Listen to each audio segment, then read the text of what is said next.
a challenge to dignity. Our goal was to link academics, activists, and agencies concerned with the health of refugees and asylum seekers in a spirit of collaboration and comparison, bringing together professionals working with different populations of forcibly displaced peoples, ethnic groups, and nations. The video you are watching will contain an individual presentation edited to stand alone. We hope you find them to be of value. This is Dr. Emily Lynch. She is a cultural anthropologist, and she is taught at Earlham College, Franklin and Marshall College, and Marquette University. And the title of her talk is Nowhere Near Enough, Deadly Labor in a Congolese Refugee Camp.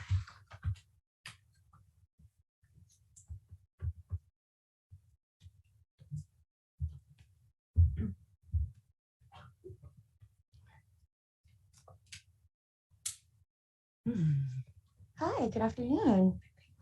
Thank you for having me. Thank you for all of the organizing, attention, and efforts. Sorry, her presentation is behind. Yeah. Do you want to close it?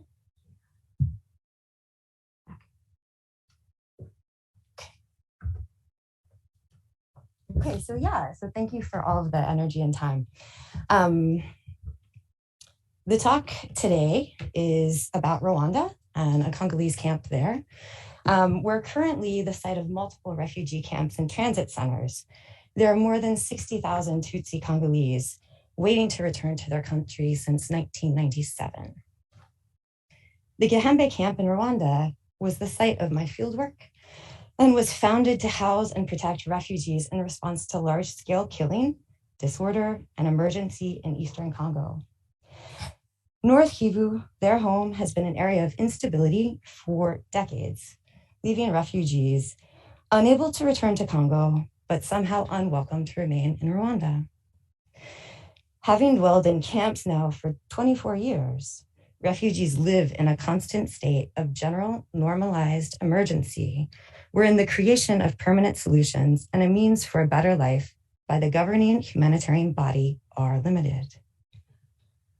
The camp is a place where materially there is never enough of anything: food, water, clothing, housing, blankets, medicine, soap, and education. Despite the strategies put in place by the humanitarian apparatus to enhance the life contained here, the camp is a place where the majority is malnourished, HIV spreads, hopelessness abounds, and refugees are immobile and largely dependent on the materials available to them by humanitarian intervention. The possibility then of employment or a temporary job for refugees is a highly alluring, and as it creates a possibility for desperately needed income to supplement the minimum materials awarded in the camp. The UN High Commission for Refugees, UNHCR, supplies refugees with plastics and wood poles to make makeshift houses. And the World Food Program provides staple foods limited to beans, salt, maize, and oil that often arrive to the camp, already damaged from the long series of connections and delays by transportation routes of great distance. There are partner organizations outsourced by the UNHCR to specialize in particular areas of camp management, such as hygiene and sanitation, medicine and health, and education programs, some of whom offer refugees employment. So this talk explores the production and the reality of health employment opportunities by the humanitarian system that orders and facilitates nearly every aspect of the camp world. Although refugees are legally allowed to seek employment outside the camp by the government of Rwanda and by the UNHCR, the barriers to securing work are extensive. Refugees experience discrimination in the local economy and are often seen as begging for jobs despite their qualifications in mechanics, business, cattle herding, cultivation. I'm concerned with the paradox involved in the way the UNHCR wants refugees to be self-sufficient and find ways to earn income.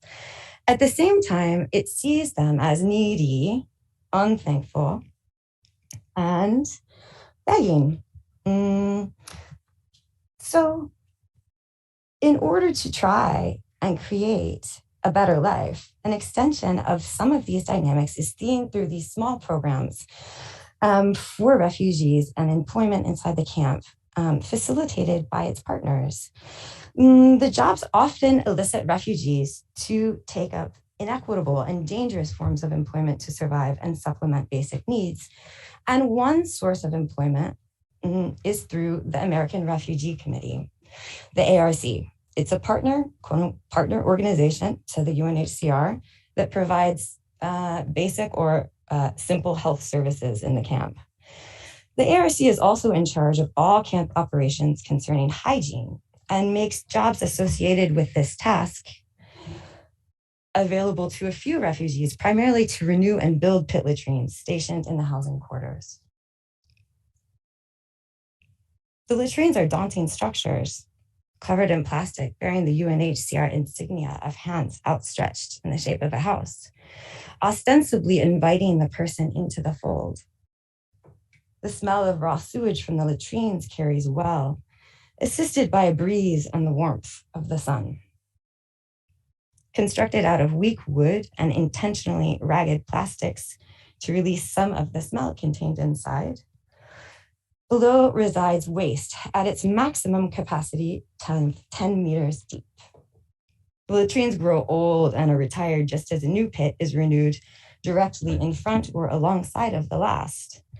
The mountaintop of the camp bends beneath unstable soil and severe rates of erosion that test the durability of the structures built on it, be it temporary houses, dirty water stations, and the lives that are forced to reside there.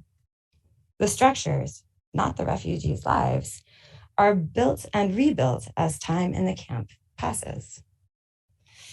For one work renewal project, the ARC employed 2 young men to dig a new latrine on the south side of the camp. The guys had been working for a few days, digging out by hand and pickaxe the rectangular space deep into the earth, in a plot of land that was so close to the mountainside where to the visible eye, the land started sloping downhill so dramatically, and around it, huge tufts of green grass grow unevenly, bursting through brown earthy spots that emerge as the mixture of dirt and grass settle independent of human forces.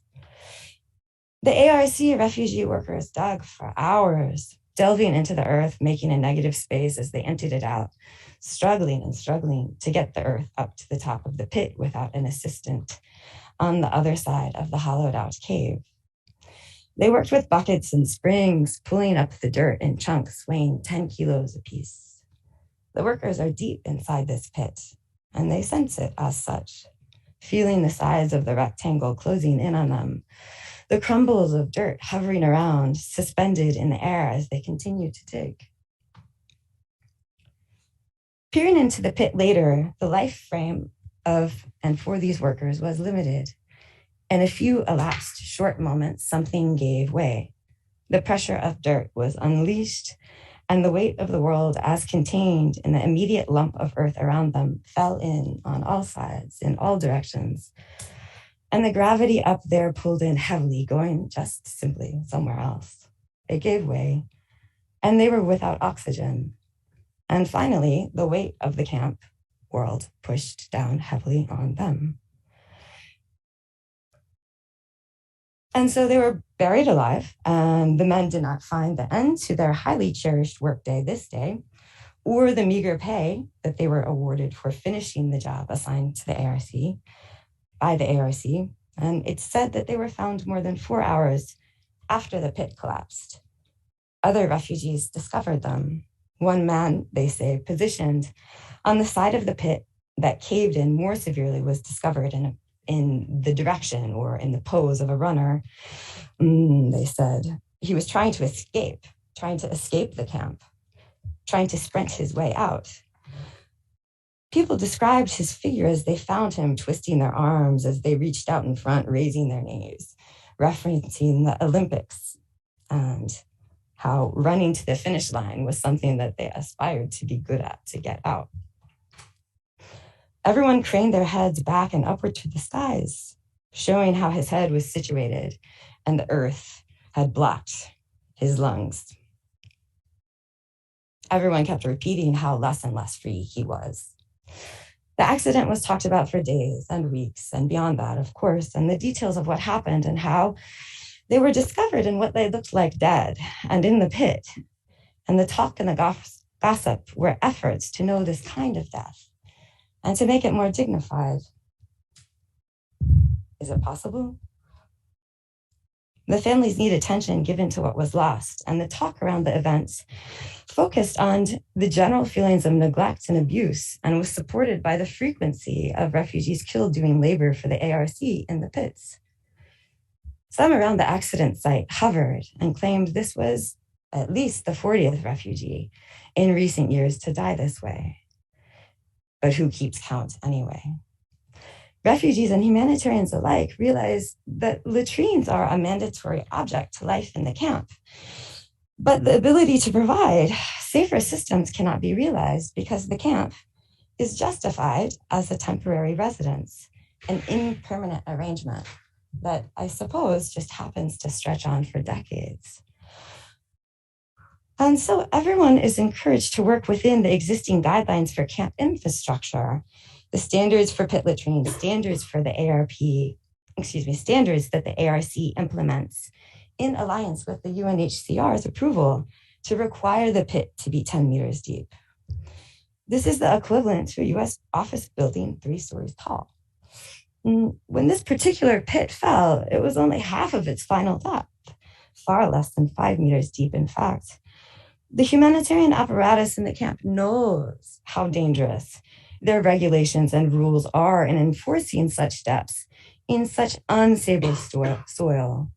And they refuse to change the regulations to make the latrines less dangerous to build, partially because it would contradict the set of hygiene requirements of the camp, in addition to building more permanent structures, which is also not allowed. And so refugees are unprotected from this form of labor and the dangers. And they know exactly what they risk in constructing the latrines in return for the small benefits returned to them. Refugees described the lethal accident and the actions of the ARC in the following days as horror dreams. As the mother of one of the young men who died still lived in the camp, even though she was chronically ill and pushing the limits of her age. She suffered from madness more generally, which escalated even more into the 7-day-long grieving period before the young man's burial and funeral. Her son would be put in the graveyard inside the camp, where the mounds of other bodies are put to rest, accumulating so significantly over the years refugees have lived there. But before the final touches were in order for making the boys' resting place, a senior ARC non-refugee employee came to her home. When the ARC bosses arrived, they brought sorghum beer and gave the workers' family 5,000 Rwandese francs, the equivalent about $10. Everyone knows that when the ARC bosses come, they're coming to, quote, make them forget what happened and the death and the injury. That is why they bring the gifts, they say, and the money, refugees explain. But it is never enough, and it continues, and it is a very, very big problem among so many. Through the duration of time in Gehembe camp, these routines become less noticeable, say, until a worker is killed. Other problems don't even merit an official response from the humanitarian system, like when a latrine bursts open, indicating the surrounding soil has reached its maximum capacity for saturation. Bursting latrines happen frequently in camp quarters, the contents flooding the surrounding houses, spoiling the few materials families had, creating a much more toxic health environment for everyone, especially the children. The sewage sits for days within the quarters, waiting for the ARC to remedy the problem by deploying a few more ARC refugee employees with shovels to move the earth to cover up the large puddles that lingered stagnant and trapped without anywhere to travel to, similar to the life contained here. Perhaps this life is shit, everyone says. Refugees are aware of how the partner organization treats these situations, like particular accidents, digging the latrines. After all, they are recurring and frequent, not unlike other facets of life and labor facilitated in the camp. Everyone knows there's a risk to the work, and refugees risk themselves in order to earn small wages, as minuscule as 400 francs a day, approximately 20 US cents. Nevertheless, recognizing the manipulation involved in the ARC's actions and their motivations for employing refugees for these jobs does not deter refugees from still working them, of course. Further, and all the parties know that latrines are needed and that refugees are, in fact, desperate, and that their non-refugee ARC staff is overworked and themselves unwilling to labor in these conditions for such limited salaries. Everyone, to some extent, is resigned or locked into camp structure and the standards set in place. The camp and the accompanying humanitarian intervention claims to facilitate life of refugees, often in the name of humanity, a reflection of liberal principles of how human life is valuable, or in what kind of employment should be in place, even like in the camp, and what forms of strain and terror its inhabitants will come to take on, or to form a better life, or by barely waiting for an unknowable peace to come to Congo. Refugees desire to make their own way to work, to reconnect to their previous livelihoods, even though accepting the terms compensation and risk described as typical for laborers in the pit latrine is so much better than being idle. Waiting is such hard work. Waiting also without knowing what will come of the camp next month or in a year is one thing, but knowing that there's not enough to survive this day, today, drives the decisions made by refugees in the camp to seek employment and to produce desperately needed income to supplement the basic materials they lack. It's a place where the potential monetary gain outweighs everything else and still makes it worth it. These feelings of desperation run wild. And while the latrines are a salient example of the constraints and difficulties in the camp, it is merely among many hardships that refugees live with. And the humanitarian structures in the camp knowingly capitalizes on refugees' frustration to find employment, facilitating work then that often puts them in greater danger, even as it realizes the cruelty involved in its own actions and limitations. Thank you.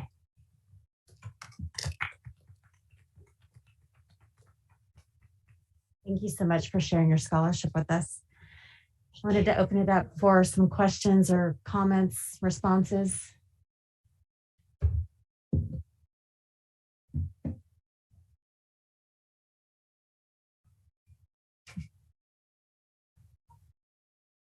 I have a question. I've actually worked in Rwanda. I found it interesting and I guess somewhat positive that it sounds like the Congolese refugees are allowed to work.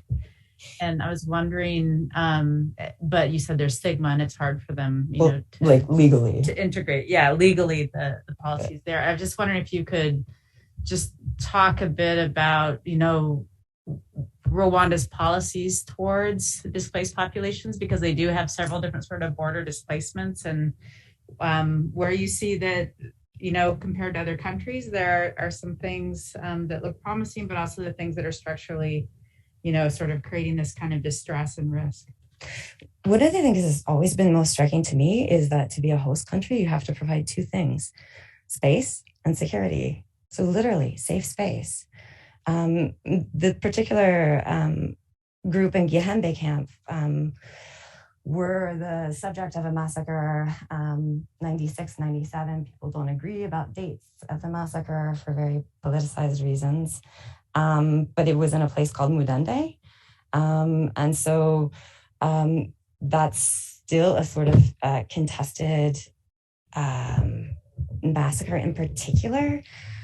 And so the treatment of the border movement across into Rwanda currently has just accelerated really, really steadily. 2015, Burundi, with Congolese still coming in and out, circulating as well. I should also note in Gihembe, where the majority of my fieldwork is based, there was also a circulation, and really interesting circulation, of younger people going back, especially to South Kivu, for schooling.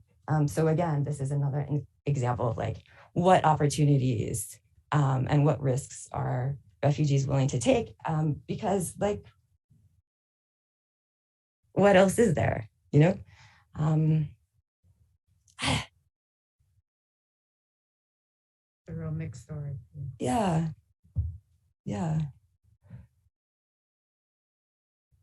Okay, other questions or comments?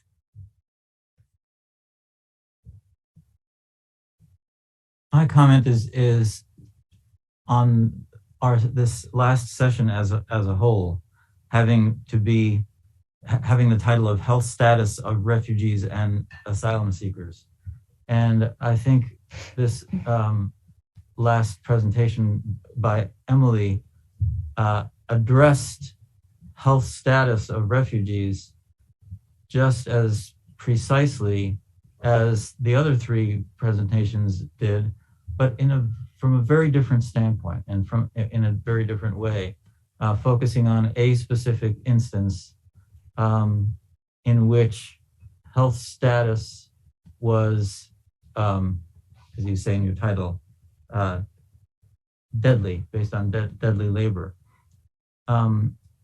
And this is not a really question. It's just a comment on the very notion of health status and what it can mean, looked at in different, not only in different situations, but from different perspectives, and focusing on different kinds of circumstances.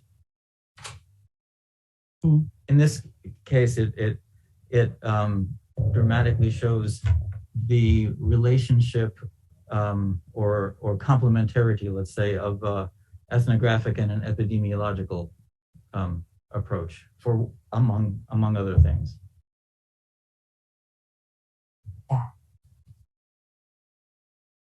Yeah, I would just add to that. I think that it is an interesting and compelling way to end today's discussions, because it is a rather stirring and emotional reminder of the pain and suffering that refugees are made to endure.